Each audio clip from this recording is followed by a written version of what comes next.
Top oyunudur, yəni od üstəgəl top sözündən əmələ gəlib. Bu onun meydançasıdır. Gördüyünüz kimi futbol və basketboldan fərqli olaraq düzbucaqlı deyil. Dairəvi olduğu üçün oyun hər istiqamətdə davam edir. Oyunun ümumi qaydaları ondan ibarətdir ki, 5-5-ə oynayırsan, qapıçısı yoxdur. Dairəvi meydançadır, 20 metr diametrlə. Hər iki tərəfdə hündürlüyü 2 metr olan halqalı qapılar olur. Yalnız əl və ayaqla oynamaq olur. Sinə və belə top dəyərsə foul sayılır. Ortada od zonası var. Buradan vurulan toplar 2 xal sayılır. 2 hissədə oynanılır 7 dəqiqə. 3 dənə də foul edən adam 1 dəqiqəlik kənarlaşdırılır. Bunlar dediyim halqalardır. Yerdən 2 metr hündürlükdə yerləşdirilib. Qol vurmaq üçün topu ya əlinlə ata bilərsən, ya da ayaqla vura bilərsən. Adi qapıdan fərqli olaraq buna vurmaq daha çətindir. Ona görə də hər qol xüsusi əhəmiyyət daşıyır.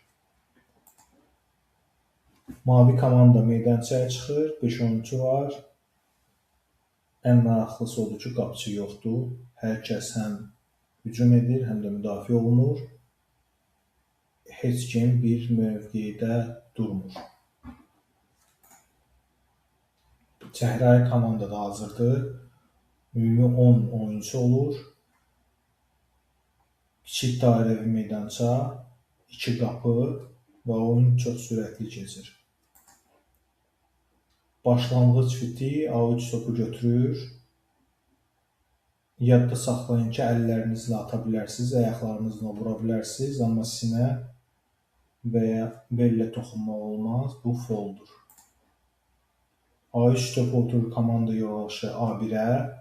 Diqqət edin, top nə qədər sürətli hərəkət edir. Belə kiçik meydançada pas hər şeyi həll edir. Topu çox saxlasan dərhal əhatəyə düşürsən rəqib oyunçuları tərəfindən. İndi A1 od zonasına daxil olur. Budur oyunun ən maraqlı hissəsi. Bu dairənin içindən vurulan hər qol 1 yox 2 xal gətirir, amma burada müdafiəçilər də sıx yerləşir. Ona görə A1 keçir kənara və zərbə vurur. Gol! Top halqadan keçir. Mavi komanda 1 xal qazanır.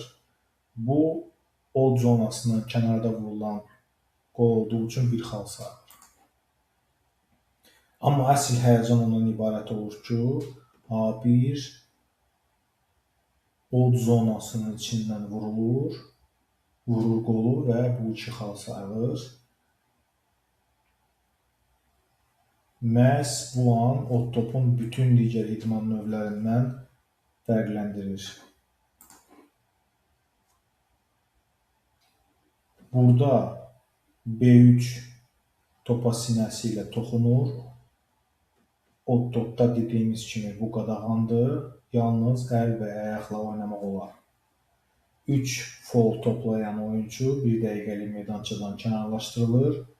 Bu qayda oyunu təmiz və bacarığa əsaslanan edir. Beləliklə, oyunun qaydaları çox sadədir, oyun çox sürətlidir. Oynayın və fikrinizi bildirin.